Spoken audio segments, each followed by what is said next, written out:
अस्सलाम वालेकुम everyone, here is Aamir Khan, your physics teacher. और आज हम फिज़िक्स की क्लास 9th के चैप्टर नंबर 2 काइनेमेटिक्स के न्यूमेरिकल प्रॉब्लम नंबर 2.10 को सॉल्व करते हैं। और इसके लिए सबसे पहले इसकी स्टेटमेंट की तरफ आ जाएं। अ क्रिकेट बॉल इज़ हिट, एक क्रिकेट बॉल को हिट किया गया so that it travels straight up in the air, जिसकी वजह से वो बिल्कुल सीधी हवा के अंदर ऊपर चली गई। एन ऑब्जर्वर नोट्स दैट, एक ऑब्जर्वर मुशाहिदा करने वाला, देखने वाला देखता है और कहता है कि it took 3 seconds to reach the highest point. कहता है कि उसको 3 सेकंड लगे हाईएस्ट पॉइंट या बुलंद तरीन मकाम तक, बुलंद तरीन पॉइंट पर पहुंचने में। What was the initial velocity of the ball, ball की इनिशियल वेलोसिटी या इब्तदाई वेलोसिटी क्या है। If the ball was hit 1 metre above the ground, अगर बॉल को 1 मीटर ऊपर से हिट किया गया हो, how high did it rise from the ground, तो आप बताइए कि ये ज़मीन से कितना ऊपर गई है। ठीक है, अच्छा, इस बात को समझने के लिए मैंने आप लोगों के लिए कॉन्सेप्ट के लिए एक डायग्राम बनाई। अब ज़रा इस डायग्राम को देखिए। इस डायग्राम में बॉल को इस शख्स ने बैट से इस पॉइंट पर हिट किया और ये पॉइंट जो है वो ज़मीन से ऑलरेडी 1 मीटर की बुलंदी पर था। ठीक है, तो ये बॉल यहाँ से हिट होने के बाद ऊपर स्ट्रेट गई। अच्छा, स्ट्रेट जाने के बाद ये वापस से ज़मीन पर आई। अब देखिए हमारे से उसने क्वेश्चन क्या किया। सबसे पहले तो क्वेश्चन ये है कि जब आपके बैट ने इसको हिट किया बॉल को, तो उस पॉइंट पर इस बॉल की इनिशियल वेलोसिटी या इब्तदाई वेलोसिटी क्या है। ठीक है, दूसरा आपने बताना है कि जी इसने ग्राउंड लेवल से कितनी हाइट कवर की होगी, ये आपका दूसरा क्वेश्चन है। ठीक है, अच्छा, अब इसके लिए जो उसने हमें गिवन डाटा दिया है उसमें सबसे पहले तो हमारे पास टाइम आ जाएगा और ये टाइम है time to reach maximum height. Maximum height तक पहुंचने में जो हमें टाइम उसने दिया हुआ है वो 3 सेकंड का है। ठीक है, अच्छा, अब एक बात याद रखिए कि जब भी किसी भी बॉल को या किसी स्टोन को ऊपर हम फेंकते हैं तो मैक्सिमम हाइट पर जाने के बाद उसकी फाइनल वेलोसिटी जो है वो 0 मीटर्स पर सेकंड होती है। या आप ये कह सकते हैं कि बॉल ऊपर जाती है और कुछ लम्हे के लिए वो वहाँ पर रुक जाती है और रुकने के बाद फिर ग्रेविटी की वजह से नीचे की तरफ एक्सेलरेट करती है। ठीक है, तो आपकी जो फाइनल वेलोसिटी है इस ऊपर जाते हुए जर्नी के दौरान वो हमारे पास 0 मीटर्स पर सेकंड होगी। तो ये आप यहाँ पर मेंशन करेंगे कि फाइनल वेलोसिटी ऑफ बॉल, ठीक है, इसको आप VF कह दें और VF हमारे पास है 0 मीटर्स पर सेकंड। और यहाँ पर कहेंगे कि क्योंकि बॉल एट रेस्ट आ जाती है कुछ देर के लिए। ठीक है, इसके बाद देखें कि जो आपकी बॉल है वो नीचे से ऊपर की तरफ ट्रैवल कर रही है फर्स्ट हाफ के अंदर। ठीक है, तो अब जो आपका ग्रेविटेशन एक्सेलरेशन है, नीचे से ऊपर जाते हुए चीज़ें एक्सेलरेट नहीं करती बल्कि डिसेलरेट करती हैं, जिसकी वजह से हम ग्रेविटेशन एक्सेलरेशन के साथ जो साइन लगाएंगे वो प्लस का नहीं बल्कि माइनस का लगाएंगे। ठीक है, तो ये देखिए हमारे पास अगली जो गिवन डाटा है वो है जी ग्रेविटेशन एक्सेलरेशन। दिया हुआ नहीं है, ग्रेविटेशनल एक्सेलरेशन, जितने भी हमारे फिनोमेनाज ग्रेविटी के अंदर होंगे वहाँ पर आपको एक ग्रेविटेशन एक्सेलरेशन इंक्लूड करना ज़रूरी है। ठीक है, तो ग्रेविटेशन एक्सेलरेशन को स्मॉल g से रिप्रेजेंट करें और क्योंकि बॉडी नीचे से ऊपर की तरफ जा रही है तो g के साथ जो है वो आपकी वैल्यू के साथ माइनस ज़रूर लगेगा, तो -10 मीटर पर सेकेंड स्क्वायर। ठीक है, as the body is moving up, यहाँ पर ये मेंशन कर दीजिए as body is moving upward. ठीक है जी, क्योंकि बॉडी जो है वो ऊपर की तरफ जा रही है। अच्छा, गिवन डाटा लिखने के बाद आप लिखेंगे फाइंड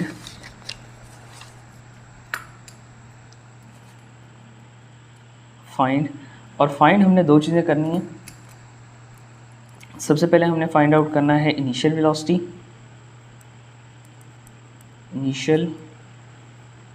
वेलोसिटी, ऑफ बॉल, इसको VI से रिप्रेजेंट कीजिए और क्वेश्चन मार्क लगा दीजिए। और दूसरा हमने फाइंड करना है maximum height reached by the ball, by the ball, ठीक है। इसको आप एच मैक्स भी लिख सकते हैं और आगे क्वेश्चन मार्क लगा दें, ठीक है, या इसको खाली एच से भी रिप्रेजेंट किया जा सकता है। फाइंड के बाद हमारे पास आएंगे फार्मूला। अच्छा, अगर फार्मूले का हमने डिसीजन लेना हो कि कौन से फार्मूले से आप इसको सॉल्व करेंगे, तो देखें कि ये जो इक्वेशंस ऑफ मोशन हैं उनको मैंने ऑलरेडी आपके सामने रख दिया है। अब हमने मालूम करना है इनिशियल वेलोसिटी को। तो देखिए, हमारी फर्स्ट इक्वेशन ऑफ मोशन में इनिशियल वेलोसिटी का फैक्टर यहाँ पर अपीयर हो रहा है। अब अगर हमारे पास बाकी तमाम फैक्टर्स मौजूद हों तो हम initial velocity first equation of motion से कैलकुलेट कर सकते हैं। देखिए, अगर मैं फाइनल वेलोसिटी की बात करूं, वो है हमारे पास गिवन डाटा में उसने दिया हुआ है, दिया हुआ ना भी हो, कॉन्सेप्ट आप लोगों को पता है कि मैक्सिमम हाइट पर जाने के बाद फाइनल वेलोसिटी ज़ीरो हो जाती है, ठीक है। सो ग्रेविटेशनल एक्सेलरेशन वो भी है आपके पास, -10 मीटर पर सेकंड स्क्वायर होगा, और time to reach maximum height वो भी उसने आपको दिया हुआ है। इट मीन्स कि हम इस फर्स्ट इक्वेशन ऑफ मोशन से बासानी इनिशियल वेलोसिटी तो कैलकुलेट कर सकते हैं। अब बात करते हैं हाइट की। हाइट मालूम करने के लिए आप इस सेकंड इक्वेशन का इस्तेमाल कर सकते हैं, लेकिन पहले देख लीजिए कि तमाम फैक्टर्स हमारे पास हैं। इनिशियल वेलोसिटी आप यहाँ से जो फाइंड आउट करेंगे उसको यहाँ पर पुट करेंगे, तो वो है हमारे पास। टाइम उसने दिया हुआ है, गिवन है, 1/2 कांस्टेंट फैक्टर है, ग्रेविटेशन एक्सेलरेशन भी हमारे पास मौजूद है, और अगेन हमारे पास टाइम का स्क्वायर आ रहा है। तो इट मीन्स कि ये सारे फैक्टर्स हमारे पास हैं, तो बासानी हम सेकंड इक्वेशन लगाकर हाइट मालूम कर सकते हैं। तो हम फर्स्ट इक्वेशन का यूज़ करेंगे इनिशियल वेलोसिटी कैलकुलेट करने के लिए, और सेकंड इक्वेशन का यूज़ करेंगे हाइट मालूम करने के लिए, ठीक है। सो फार्मूले के अंदर हम यही दो चीज़ें लिख लेते हैं। तो हमारे पास आएगा पहले V F is equal to V I plus G T, and second जो हमारे पास इक्वेशन है वो हाइट की होगी, H is equal to V I T plus 1/2 G T square, ठीक है। सो फार्मूले के बाद हेडिंग बनाइए कैलकुलेशन की, कैलकुलेशंस। अच्छा, कैलकुलेशन में लिखेंगे सबसे पहले हमने फाइंड आउट करना है इनिशियल वेलोसिटी, तो इधर हेडिंग बनाइए to find initial velocity. Initial velocity find out करने के लिए इसको इक्वेशन नंबर 1 का नाम दे दीजिए, और इसको इक्वेशन नंबर 2 का, इसको इक्वेशन नंबर 1 और इसको 2 का नाम दे दीजिए। तो to find initial velocity put values in equation number 1, ठीक है। इक्वेशन नंबर 1 के अंदर वैल्यूज़ पुट कर दें। अच्छा, इक्वेशन नंबर 1 में वैल्यूज़ पुट करने से पहले हमें इक्वेशन नंबर 1 को थोड़ा सा रीअरेंज करना होगा, ठीक है, क्योंकि हमने ये इक्वेशन जो है वो फाइनल वेलोसिटी के लिए अरेंज्ड है, तो इसको इनिशियल वेलोसिटी के लिए रीअरेंज कीजिए। तो V F is equal to V I plus G T. अब ये जो जी टी का फैक्टर है यहाँ पर प्लस का है, इधर आके माइनस का हो जाएगा, तो V F minus G T will be equal to V I. अच्छा, अब इक्वेशन को ज़रा वी आई को इधर लिख दीजिए और ये वाला जो फैक्टर है उसको इधर लिख दीजिए, ताकि इक्वेशन जो है वो सिंपल हो जाए। V I is equal to V F minus G T.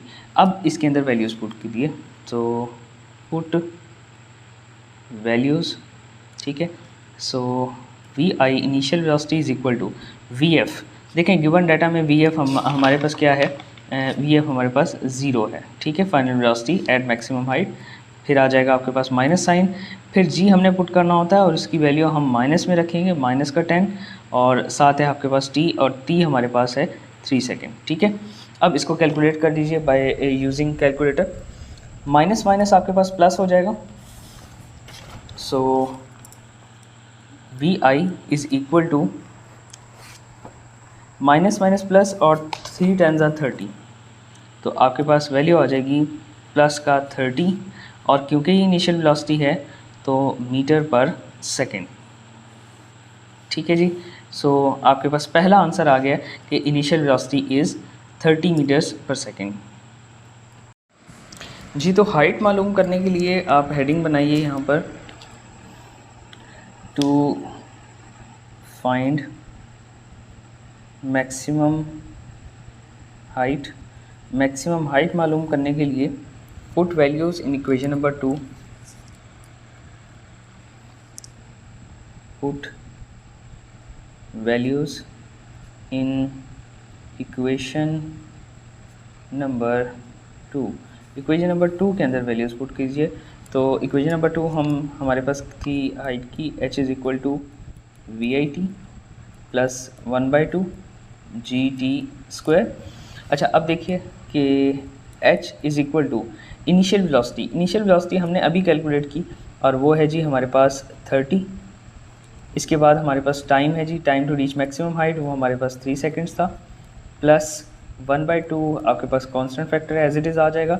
Gravitational acceleration की वैल्यू हमारे पास है जी -10, क्योंकि बॉडी ऊपर की तरफ मूव कर रही है, और उसके बाद है जी टी का स्क्वायर, यानी आपके 3 का स्क्वायर हो जाएगा। ठीक है, अब इसको कैलकुलेट कर लीजिए। h इज़ इक्वल टू 33 यह आ जाएगा जी 90 प्लस, अच्छा प्लस को इस माइनस के साथ मल्टीप्लाई करें, चलिए अगले स्टेप में करेंगे। अच्छा, अब इसको कैंसिल कर लें, 2 1 2, 2 5 10 और 3 का स्क्वायर आपके पास 9 होगा। सो देखिए कि ये बन जाएगी वैल्यू माइनस का 5 इंटू 3 का स्क्वायर। अच्छा, अब देखिए कि ये जो आपके पास माइनस है ये इस प्लस के साथ मल्टीप्लाई हो जाएगा। So h is equal to 90 minus 5 और 3 का स्क्वायर आपके पास हो जाएगा 3 3 9। ठीक है जी, h is equal to 90 minus 5 9 45। So h is equal to 90 minus 45 आ जाएगा आपके पास 45 मीटर। सो इसका मतलब क्या हुआ कि हमारे पास हाइट आई है 45 मीटर।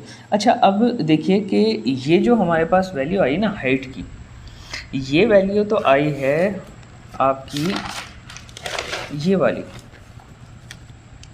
वाली हाइट आई है हमारे पास अभी फ़िलहाल, यहाँ से लेकर यहाँ तक की। ठीक है, आपने तो ये वाली पूरी टोटल हाइट मालूम करनी है। अभी जो हमारे पास आई, दोबारा देख लीजिए, जो हमारे पास वैल्यू आई है हाइट की वो है ये वाली, जहाँ से बॉल को आपने हिट किया था initial velocity 30 metre per second से। ठीक है, लेकिन हमें हाइट मालूम करनी है ये वाली।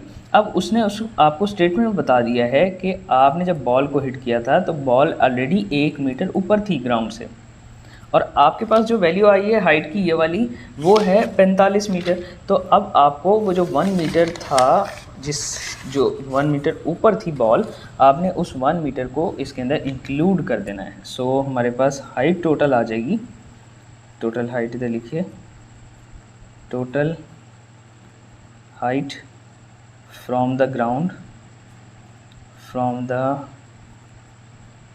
ग्राउंड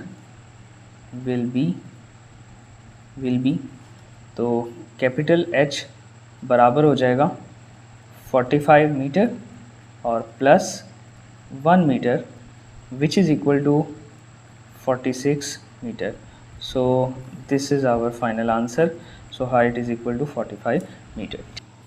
अच्छा, अब रिज़ल्ट के लिए आप रिज़ल्ट लिख लीजिए। यहाँ पर रिज़ल्ट में आप लिखेंगे